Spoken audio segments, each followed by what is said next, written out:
Hello friends, welcome back to Connect Institute. मैं अमनदीप और आज की इस वीडियो में हम लोग बात करने वाले हैं एमएलएम सॉफ्टवेयर आप किस तरह से आप उसको लाइव करेंगे, इसके ऊपर हम लोग इस वीडियो में बात करने वाले हैं। तो चलिए स्टार्ट करते हैं और समझते हैं कि कैसे आप अपने सॉफ्टवेयर को लाइव करेंगे जो कि पीएचपी और माइस्क्यूएल में बना हो, डेटाबेस का कनेक्शन कैसे होगा, इन सबको हम डिटेल में इस वीडियो में देखने वाले हैं। सबसे पहले आपको सॉफ्टवेयर को लाइव करने के लिए दो चीज़ की ज़रूरत होगी। एक तो डोमेन जो आपका कंपनी का नाम होता है, दूसरा आपका होस्टिंग प्लान जिसके अंदर आप अपने फाइल को अपलोड करेंगे, जहाँ पे आपका फाइल्स वगैरह स्टोर होगा। तो डोमेन क्या होता है, सिंपल समझते हैं। जैसे मेरा कंपनी है कनेक्ट-टेक्नोलॉजी.इन, तो ये कनेक्ट-टेक्नोलॉजी.इन जो है ये आपका डोमेन नेम हो गया। इन द सेंस कि आपकी कंपनी का नाम। इनको खरीदने के लिए आप गोडैडी या फिर बिगरॉक या होस्टिंगर, ऐसे बहुत सारे अलग अलग कंपनी हैं जहाँ पे डोमेन खरीद सकते हैं और इन्हीं से आप सर्वर भी ले सकते हैं, यानी होस्टिंग ले सकते हैं। तो मैं जो यूज कर रहा हूँ वो होस्टिंगर यूज कर रहा हूँ। आप किसी से भी ले सकते हैं, इसके लिए कोई बाउंडेशन नहीं है, सभी में लगभग सेम है। प्राइस थोड़ा आगे पीछे होता है, तो आपको जिधर अच्छा लगे आप उधर से स्टार्ट कर सकते हैं। तो मेरे पास डोमेन भी है, होस्टिंग भी है। तो चलिए हम सीधा बात करेंगे फाइल अपलोड करना कैसे है। तो डोमेन एंड होस्टिंग परचेज करना बहुत ही सिंपल है। अपना अकाउंट बनाना है ईमेल आईडी के थ्रू, वहाँ पे आपको प्लान सेलेक्ट करना है, डोमेन सेलेक्ट करना है एंड परचेज करना है, जैसे आप ऑनलाइन परचेज करते हैं। इनका नेक्स्ट स्टेप आता है हमारे पास कि हम फाइल को अपलोड कैसे करें। तो आपके पास जो भी होस्टिंग होगा उनका एक मैनेज वाला बटन होगा, जैसा मेरे में दिख रहा है। आप वहाँ से जाना है। आपको यहाँ पे दो चीज़ का ध्यान रखना है, एक तो आपका फाइल मैनेजर होगा, एक होगा डेटाबेस। तो फाइल मैनेजर में आपका फाइल अपलोड होगा और डेटाबेस में आपका डेटाबेस का जो एसक्यूएल है वो अपलोड होगा। तो फाइल मैनेजर को मैं दूसरे पेज में ओपन कर लेता हूँ और अपने इस पेज पे मैं डेटाबेस वाले पेज को ओपन कर लेता हूँ। यहाँ पे हमें डेटाबेस को क्रिएट करना होगा, फिर जो डेटाबेस में हमारा एसक्यूएल फाइल है उसको अपलोड करना होगा और फाइल मैनेजर के अंदर में हमारा जो कोड का फाइल है उनको हम यहाँ पे अपलोड करेंगे। तो ये थोड़ा सा समय लेगा और ये फिर जाके ओपन होगा। तो अभी देखते हैं हमारा ये फाइल मैनेजर इधर ओपन हो रहा है अपना, और इधर है ये अपना डेटाबेस का। तो ये थोड़ा सा समय लेगा क्योंकि नेट स्पीड के कारण ये अपना समय लेता है। अगर स्पीड ज़्यादा होता तो ये तुरंत ओपन हो जाता। तो डेटाबेस का ये ओपन हो गया है। तभी हम क्या कर लेते हैं, क्योंकि ये मैं आप लोगों को बता रहा हूँ, तो यहाँ पे डेटाबेस का यूजर नेम हम रख लेते हैं टेस्ट एमएलएम सॉफ्टवेयर। ठीक है, आप प्रॉपर नाम रखिएगा। अभी तो मैं कुछ भी नाम रख देता हूँ क्योंकि मुझे यहाँ पे दिखाना है आपको कि ये कैसे काम करता है। यहाँ से पासवर्ड मैं कोई भी ले लेता हूँ, ऑटो जनरेट करवा लेता हूँ मैं पासवर्ड। तो ये पासवर्ड मैं यहाँ से जनरेट कर लिया। पासवर्ड को भी रख लेते हैं, आगे चल के काम आएगा। इनको आप कॉपी कर लीजिएगा। यूजर नेम आपको मिल जाएगा, बट पासवर्ड अगर भूल जाएंगे तो आपको दोबारा से फॉरगेट करना पड़ेगा। तो ये जो पासवर्ड है इनको मैं दूसरी जगह पे रख लेता हूँ। चलिए क्रिएट पे क्लिक करना है आपको, तो इससे डेटाबेस आपका क्रिएट हो जाएगा। तो डेटाबेस क्रिएट हो गया, मुझे मैसेज भी आ गया ऊपर में। अब वो डेटाबेस जो हमने क्रिएट किया है वो हमें नीचे में दिखेगा यहाँ पे। तो यहाँ पे देखिए ये दिख गया टेस्ट एमएलएम सॉफ्टवेयर और ये पूरा उसका यूजर नेम है। तो चलिए इनको ओपन करते हैं। अब ये थोड़ा सा समय लेगा, ये ओपन हो जाएगा और अपना इधर जो है ये फाइल मैनेजर है, पब्लिक HTML के अंदर आना है और मैं यहाँ पे एक नाम रख लेता हूँ क्योंकि मुझे यहाँ अपलोड करना है। तो मैं इसका नाम रख देता हूँ टेस्ट MLM। ठीक है, ये अपना फोल्डर बन गया।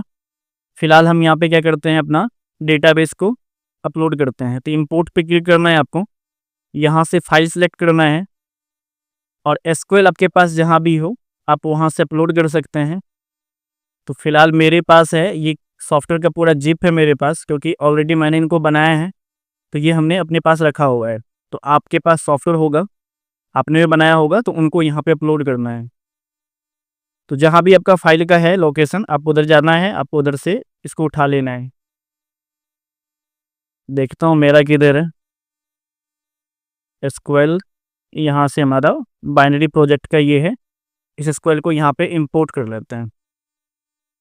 अभी जैसे इंपोर्ट होगा तो सारा जो डेटाबेस में टेबल है वो सारा दिख जाएगा। जैसे देखिए इसमें क्या क्या टेबल हमारे पास है।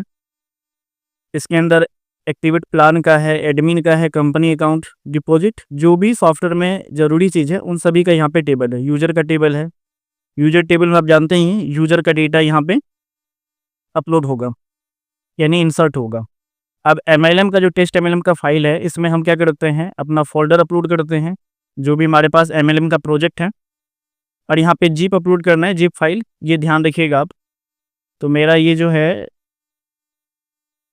मैंने इसको रखा हुआ है सी ड्राइव में, जहाँ पे हमारा जैम्प सर्वर होता है। ऑलरेडी जैम्प सर्वर का वीडियो आप पहले देख चुके हैं, तो आपको समझ में आ गया होगा कि htdoc होता है, उसके अंदर ये जो सॉफ्टवेयर का कोड होता है उनको रखा जाता है। तो इसका मेरे पास जिप फाइल भी है, ये जिप फाइल हो गया। इसको सेलेक्ट करना है, अपलोड कर देना है। तो ये टाइम लेगा, क्योंकि फोल्डर जितना होगा उसके हिसाब से टाइम लेगा। तो ये टोटल मेरा 113 MB है, तो ये अभी थोड़ा सा समय लेगा अपलोड होने में। और मेरा यहाँ पे डेटाबेस ऑलरेडी अपलोड हो चुका है। चलिए इनको थोड़ा सा अपलोड होने देते हैं, क्योंकि इसमें टाइम लगेगा। और जैसे अपलोड होता है फिर इस आगे हम लोग देखेंगे कि कैसे इनको सॉफ्टवेयर को डेटाबेस से कनेक्ट करते हैं और ये कैसे ओपन होगा। तो ये फाइल अपलोड हो चुका है, अब इनको अनजिप करना है। तो सिंपल है, आप यहाँ एक्सट्रैक्ट में आएंगे, यहाँ पे भी कुछ भी लिख दीजिए, मैं अभी 1 लिख देता हूँ। और कुछ भी आप लिख के इसको एक्सट्रैक्ट कर लेंगे। एक्सट्रैक्ट जैसे हो जाएगा, जो आपका जिप फाइल है आप उसको रहने देना है तो रहने देना है, नहीं तो आप डिलीट कर दीजिएगा, क्योंकि आपका सारा फाइल इधर आ चुका है। तो अब इनको क्या करते हैं, सिंपल इस सारे फाइल को यहाँ से निकाल लेते हैं। सिंपल इसको निकालने के लिए आपको Ctrl+A प्रेस करेंगे तो सारा का सारा सेलेक्ट हो जाएगा। तो यहाँ से भी सेलेक्ट नहीं हो रहा है, तो मुझे एक एक करके करना पड़ेगा, ये काफ़ी लंबा हो जाएगा। तो रहने देते हैं, इसका नाम हम चेंज करके 1 से इसका कर देते हैं ऐप, ठीक है, क्योंकि फिर ये टेस्ट MLM के अंदर अपना ऐप आ जाएगा। अब इनमें क्या करना है हमें कि डेटाबेस का देखना है DB किधर है अपना, और DB जिधर होगा वहाँ पे जाके हमें थोड़ा बहुत चेंजमेंट करना है। तो यहाँ पे db.php होगा ही होगा, db, ये हो गया db.php। इनमें आपको चेंज करना है, क्या चेंज करना है, तो आपका जो डेटाबेस है, तो डेटाबेस पे एक बार क्लिक करिए यहाँ पे। तो ये आपका डेटाबेस का यूज़र नेम आ गया, और डेटाबेस का भी नाम सेम ही मैंने रखा था। तो यूज़र नेम जहाँ रूट है वहाँ पे ये लिखना है, डेटाबेस जहाँ पे लिखा हुआ है वहाँ पे भी ये लिखना है, और पासवर्ड जो हमने कॉपी करके रखा था वो पासवर्ड आपको इस पासवर्ड वाले सेक्शन में डालना है। और इनको कॉपी कर लीजिए, ये सेम आपका एडमिन में भी जाके आपको करना है। चलिए आते हैं एडमिन में, यहाँ पे भी डेटाबेस होगा। अब डेटाबेस में यहाँ पे देखिए यूज़र नेम लिखा हुआ है, ठीक है, ये याद रखिएगा, उसमें अपना यूज़र लिखा था, इसमें यूज़र नेम लिखा हुआ है। तो ये नहीं, सेम ही चीज़ है, मुझे लगा अलग अलग है, दोनों जगह सेम ही था। चलिए यहाँ भी सेव कर लेते हैं। तो अभी क्या हुआ कि अपना सॉफ्टवेयर का डेटाबेस कनेक्शन हो चुका है। अब ये कैसा दिखेगा, तो चलिए इसको ओपन करते हैं। तो मेरा है connecttechnology.in/ क्या था, टेस्ट MLM, और इसके अंदर अपना ऐप का फाइल था नहीं। तो जैसे ये क्लिक करते हैं तो ये आपका ये सॉफ्टवेयर का पैनल ओपन हो गया। अब ये यूज़र का है, तो यूज़र में कोई लॉगिन करना है मुझे, तो देख लेता हूँ कोई भी यूज़र का यूज़र ID और पासवर्ड जिससे ये लॉगिन करना है। तो यूज़र टेबल पे क्लिक करना है, यहाँ से आपको कोई भी यूज़र का यूज़र ID और पासवर्ड दिख जाएगा। हालांकि पासवर्ड यहाँ प्लेन टेक्स्ट है और ऐसा नहीं रखा जाता है, तो ये टेस्टिंग पर्पज़ के लिए इसलिए ऐसा है। तो एडमिन 2025 और पासवर्ड 123 है। तो एक ID को हम लॉगिन कर लेते हैं, एडमिन 2025 पासवर्ड 123। तो ये लॉगिन हो गया, अपना डैशबोर्ड दिख रहा है। अब ये डैशबोर्ड पे यहाँ नाम है, डिटेल वगैरह है जो भी प्लान के अंदर है, रेफरल है, लेफ़्ट राइट दिख रहा है, मैचिंग इनकम दिख रहा है, ईपिन दिख रहा है, नीचे नोटिस दिख रहा है। तो यहाँ पे एक चीज़ याद रखिएगा कि जब इसमें ID लगेगा तो ID लगने के बाद नाम क्या होना चाहिए। जैसे कि अभी देखोगे नीचे में यहाँ एडमिन 2025 है, बाकी में KT लिखा हुआ है। तो ये हम कहाँ से चेंज करते हैं, तो अपना एक रजिस्ट्रेशन का पेज होगा, उस पेज पे जाके आप चेंज करोगे तो जो भी नाम आ रहा है यहाँ पे वो नाम बदल जाएगा। रजिस्ट्रेशन सक्सेस.php का पेज है, इस पेज में नहीं है, रजिस्ट्रेशन का पेज में ही होगा। तो रजिस्ट्रेशन का पेज में जहाँ पे कोड इंसर्ट हो रहा है वहाँ पे आपको जाके चेंज करना पड़ेगा, तो फिर जाके आप जो भी चाहेंगे वही आपका होगा। देखते हैं इसमें, तो कहीं पे ज़रूर लिखा होगा, यहाँ देखिए RMC लिखा हुआ है, तो इसको जब रजिस्टर करेंगे तो RMC आएगा। अभी मैं क्या कर लेता हूँ, इसको मैं लिख देता हूँ कि TM आना चाहिए, ठीक है। तो अब जब रजिस्टर करेंगे तो TM आएगा। चलिए बट ट्राई करके देखते हैं, लॉग आउट करते हैं और यहाँ से साइन अप पे जाते हैं। स्पॉन्सर ID हम एडमिन 2025 ही लिखते हैं। नेम यहाँ पे हम लिख देते हैं टेस्ट यूज़र, ठीक है। कोई भी पोजीशन सेलेक्ट कर लेते हैं, लेफ्ट या राइट, पासवर्ड 123, कन्फर्म में भी 123।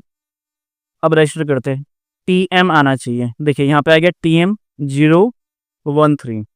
ठीक है, तो मैंने जो वहाँ पे किया उसके हिसाब से यहाँ पे जनरेट हो रहा है। तो चलिए अब आईडी को लॉगिन करते हैं। अगर मान के चलिए इसको आपको करना है TM013 को पासवर्ड क्या था 123, तो ये लॉगिन तो होगा लेकिन ये इनएक्टिव आईडी होगा क्योंकि अभी जस्ट आईडी लगा है। तो ये आईडी देखिए आपको इनएक्टिव शो हो रहा है, इनमें कोई भी डेटा आपको शो नहीं हो रहा है, कोई इनकम वगैरह नहीं दिख रहा है। अब इसका एडमिन पैनल कैसा दिखेगा, तो सिंपल इसी लिंक को कॉपी कर लीजिए। हमने एडमिन को रखा हुआ है ऐप के अंदर में, एडमिन फाइल के अंदर में। तो उस फाइल का लोकेशन आपको डालना है यहाँ पे URL में। यहाँ से एडमिन को ओपन हो गया, यहाँ पे एडमिन आईडी लिखना है आपको। शायद एडमिन आईडी मेरा कनक है, देख लेता हूँ क्या है। एडमिन के टेबल में आना है यहाँ पे, देखिए एडमिन आईडी कनक है, पासवर्ड 123 है। ठीक है, ये टेस्टिंग पर्पज़ के लिए आप अपने हिसाब से तो ठीक ठाक रखेंगे। जब आप इसको लाइव करेंगे तो जैसे ये एडमिन का लॉगिन हुआ तो इसमें दिख रहा है total team, inactive team, active team, और ये कई सारे वीडियो में मैंने डिस्कस किया हुआ है कि ये कैसा दिखता है। जब आप कोई भी सॉफ्टवेयर डेमो वाले वीडियो देखेंगे उनमें मैंने एडमिन पैनल, यूजर पैनल को एक अच्छे तरीके से एक्सप्लेन किया हुआ है, उनमें हर एक पॉइंट को मैंने बताया हुआ है। इसके अंदर भी आपका प्रोफाइल सेक्शन है, टीम का सेक्शन है, डिपॉजिट मैनेज करने का ऑप्शन है, सेटिंग्स का ऑप्शन है जिसमें आप प्लान, बैंक डिटेल ये सब आप चेंज कर सकते हैं, और ये है यूजर का सेक्शन जिसमें आपको इनकम वगैरह का डिटेल दिखता है। तो एक सॉफ्टवेयर को कैसे लाइव करना है PHP MySQL में बना हुआ सॉफ्टवेयर को, इस वीडियो को देखने के बाद आप आराम से कर सकते हैं। और होस्टिंग डोमेन अगर आपको लेना है तो आप होस्टिंगर से, GoDaddy से, जहां आपको सस्ता पड़े, जहां आपको लगे कि हाँ मैं यहाँ से ले सकता हूँ, आप अपने हिसाब से ले सकते हैं। अगर आप कोई भी सॉफ्टवेयर बनवाना चाहते हैं MLM का, या फिर आप कोई भी वेबसाइट हो गया ई-कॉमर्स में या फिर स्कूल से रिलेटेड, तो आप हमें कॉन्टेक्ट कर सकते हैं। आपको 3 से 7 दिन के अंदर सॉफ्टवेयर या फिर आपकी वेबसाइट बना के मिल जाएगा। और अगर कोई भी सवाल है तो आप हमें कॉल करके भी पूछ सकते हैं। तो मिलते हैं आपसे अगले वीडियो में, आज के लिए इतना ही। अगर वीडियो पसंद है वीडियो को लाइक करिएगा, कमेंट करना, फीडबैक दीजिएगा, और चैनल पे पहली बार आए तो चैनल को सब्सक्राइब कर लीजिए।